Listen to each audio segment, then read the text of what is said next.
Hello everyone, আসসালামু আলাইকুম। কেমন আছেন আপনারা সবাই? আশা করি নিশ্চয়ই ভালো আছেন। আমি আপনাদের দোয়ায় আলহামদুলিল্লাহ ভালো আছি। আজকে চলে আসছি বাসায় কীভাবে কাস্টার্ড তৈরি করতে হয় সেই রেসিপি নিয়ে। প্রথমে নিয়ে নিছি কাস্টার্ড, তারপর নিছি কিছু ফল, দুধ, চিনি। এখানে আমি 2 কাপ চিনি দিয়ে দুধ নিয়ে নিলাম। তো দুধটা জাল করে ঘন করে তার ভিতরে দিয়ে দেব 1/2 কাপ চিনি। তো কাস্টার্ডটা আমি মুখটা সিল করা ছিল, এটা কেটে এখান থেকে 4 চা চামচ কাস্টার্ড নেব। 2 কাপ দুধের জন্য 4 চা চামচ কাস্টার্ডই পারফেক্ট। এটা আমি দুধে একটু গলিয়ে নেব।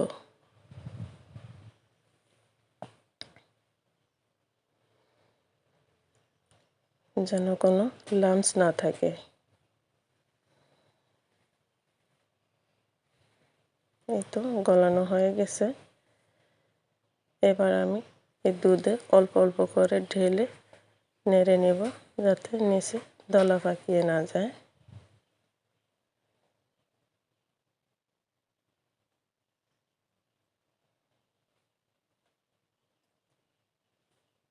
একটু লবণ দিয়ে দিলাম স্বাদের ব্যালেন্সের জন্য। এই তো আমাদের কাজটা এখন পুরোপুরি তৈরি। এখন চলে যাব ফ্রুটসের কাছে। এই তো আমি এখানে আপেল নিয়ে নিলাম। আপেলটাকে ছোট ছোট টুকরো করে কেটে নিব।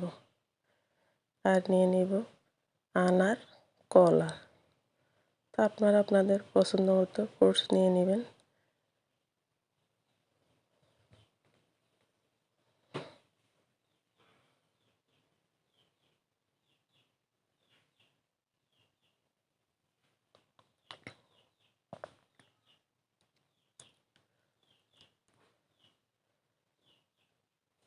এই তো আনারটা আমি ভেঙে নেব।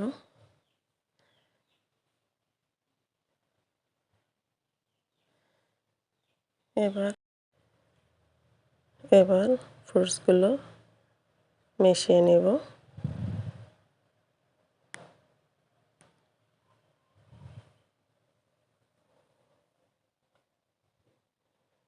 তো তৈরি হয়ে গেল আমাদের ফ্রুট কাস্টার্ড। খুব সহজে তৈরি করে নেওয়া যায় বাসায়।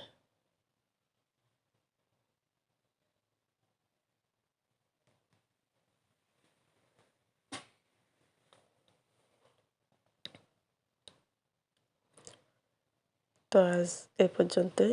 সবাই ভালো থাকবেন, সুস্থ থাকবেন, নিরাপদে থাকবেন। আল্লাহ হাফেজ।